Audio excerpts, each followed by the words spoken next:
ജമ്മു കാശ്മീരിൽ ഭീകരർക്കായി state investigation ഏജൻസിയുടെ raid ഇപ്പോൾ തുടരുകയാണ്. വടക്കൻ കാശ്മീരിലെ വിവിധ ഇടങ്ങളിലാണ് റെയ്ഡ് നടക്കുന്നത്. ശ്രീനാഥ് ചന്ദ്രൻ വിവരങ്ങളുമായി ഡൽഹിയിൽ നിന്ന് ചേരുന്നു. ശ്രീനാഥ്, ഏത് സാഹചര്യത്തിലാണ് ഈ റെയ്ഡ് തുടങ്ങിയത്? എപ്പോഴാണ്? Good morning.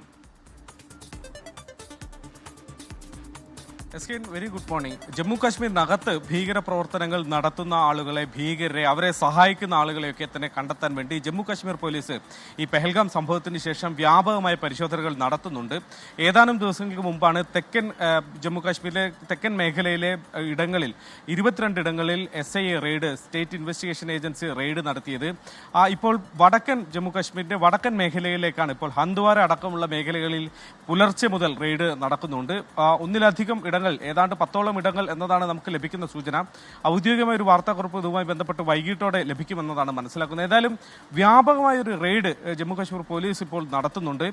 ഭീകരരെ സഹായിക്കുന്ന ആളുകളെയാണ് പ്രധാനമായും ലക്ഷ്യമിടുന്നത്. നേരിട്ട് ഏതെങ്കിലും ഭീകരരെ പിടികൂടാൻ ഈ റെയ്ഡിൽ ലക്ഷ്യമില്ല എന്നതാണ് മനസ്സിലാക്കുന്നത്. അതിനപ്പുറത്തേക്ക് ഭീകരർക്ക് പ്രാദേശികമായി ലഭിക്കുന്ന സഹായം, അവർക്ക് വിവരങ്ങൾ നൽകുന്ന ആളുകൾ, ഓവർഗ്രൗണ്ട് വർക്കേഴ്സ്, OGW എന്ന് വിശേഷിപ്പിക്കുന്ന ഓവർഗ്രൗണ്ട് വർക്കേഴ്സ്, ഇത്തരം ആളുകൾക്കെതിരെയാണ് ഈ റെയ്ഡിലൂടെ അവരെ കണ്ടെത്താനുള്ള ശ്രമമാണ് നടക്കുന്നത്. ഏതായാലും പുലർച്ചെ മുതൽ തുടങ്ങി അത് ഇന്ന് ഏതാണ്ട് പകൽ മുഴുവൻ നീണ്ടു നിൽക്കും എന്നതാണ് നമ്മൾ മനസ്സിലാക്കുന്നത്. Okay, thank you.